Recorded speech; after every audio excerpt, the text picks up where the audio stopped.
សូមគោរពជំរាបសួរពីចម្ងាយបងប្អូនទាំងអស់គ្នាអ្នកដែលចូលមកទស្សនាវីដេអូរបស់ខ្ញុំកាលថ្ងៃច័ន្ទពួកខ្ញុំក៏នាំគ្នាទៅមើលណែផ្ទះដែលគេដាក់លក់ទៀតដូច្នេះហើយក៏កំងឡានដើម្បីជិះទៅមើលនឹងឯងនៅអត់សូវឆ្ងាយទេតែគ្រាន់តែថាត្រូវតែជិះបើមិនចឹងទេដើរឡើងទៅលើចន្ទ្រៈនឹងវេទនាណានៅម្ដុំខ្ញុំគឺគេហៅតំបន់ភ្នំហ៎ចន្ទ្រៈចុះឡើងនឹងឯងចង់និយាយពីតម្លៃធ្វើដំណើរដោយជិះតាក់ស៊ីឬក៏ជិះឡានឈ្នួលណានៅនេះគឺរាំងថ្លៃបន្តិចហើយប៉ុន្តែមិនដឹងធ្វើម៉េចដោយសារពួកខ្ញុំក៏អត់មានឡានខ្លួនឯងដូច្នេះហើយក៏ត្រូវទៅជួលគេជិះនឹងឯងពួកខ្ញុំបានមកដល់ផ្ទះហើយដែលគេដាក់លក់នៅ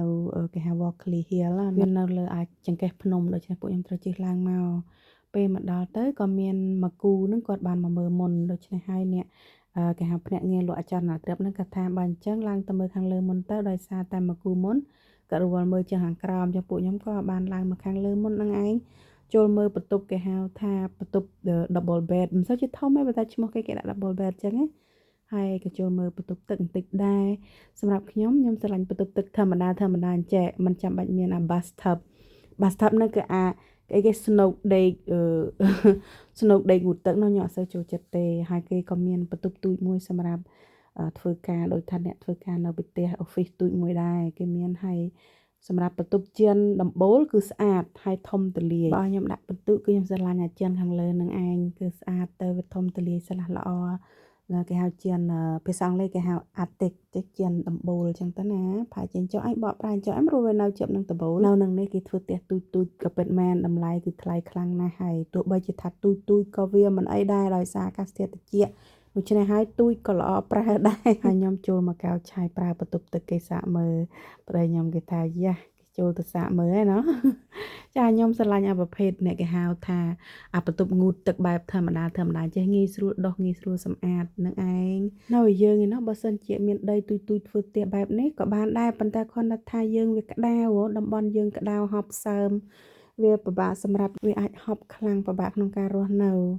ហើយនេះគេក៏មានបន្ទប់ក្រោមដីដែរតែផ្ទះនេះជាក្រោមដីគេមិនសូវរៀបចំណាស់ទេគេដាក់សម្ភារៈសម្អាតផ្ទះរញ៉េរញ៉ៃបន្តិចតែគ្រាន់តែថាវា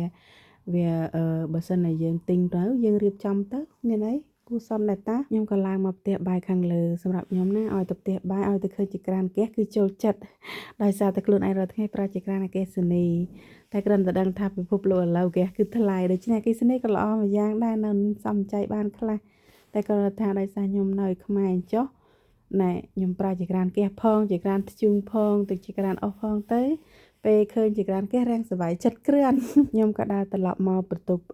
ទទួលភ្ញៀវផ្ទះមួយនេះគេបើកទ្វារចូលមកទៅចូលបន្តបន្ទប់ទទួលភ្ញៀវតែម្ដងតែផ្ទះភាគច្រើនឲ្យតែបើកមកគឺគេចូលទៅប៉ះផ្ទះបាយបានហើយមិនគេដើរត្រឡប់មកបន្ទប់ទទួលភ្ញៀវខ្ញុំឃើញគេរៀបចំបានស្អាតតែតាផ្ទះនេះហ៎មិនដឹងតែម្ចាស់គេនៅណាទេព្រោះអ្នកដាក់លក់ហ្នឹងគឺពួកភ្នាក់ងារលក់អចលនទ្រព្យទេដែលគេមកទទួលពួកខ្ញុំណារយៈនេះពួកខ្ញុំដើរមើលផ្ទះគេដាក់លក់បាន 2-3 ដែរដោយសារតែគេឆ្លើយតបអ៊ីមែលទៅពួកខ្ញុំក៏បានមកមើលមូលហេតុដោយសារម្ដាយក្មេកក្មេងចេះតែចិនរុញថាសមត្ថភាពលុយកាក់នោះពួកខ្ញុំមិនមានទេប៉ុន្តែគ្រាន់តែថាបានដើរមកមើលចឹងឲ្យដឹងរឿងដឹងរ៉ាវគេទៅម្ដាយក្មេកឪពុកក្មេកគាត់ចេះតែលើកទឹកចិត្តជំរុញឲ្យយើងក៏ធ្វើតាមចឹងទៅណាក្នុងវីដេអូមួយនេះរាំងវែងបន្តិចហើយតែអរគុណច្រើនបងប្អូនទាំងអស់គ្នាឥឡូវខ្ញុំចាប់ហើយ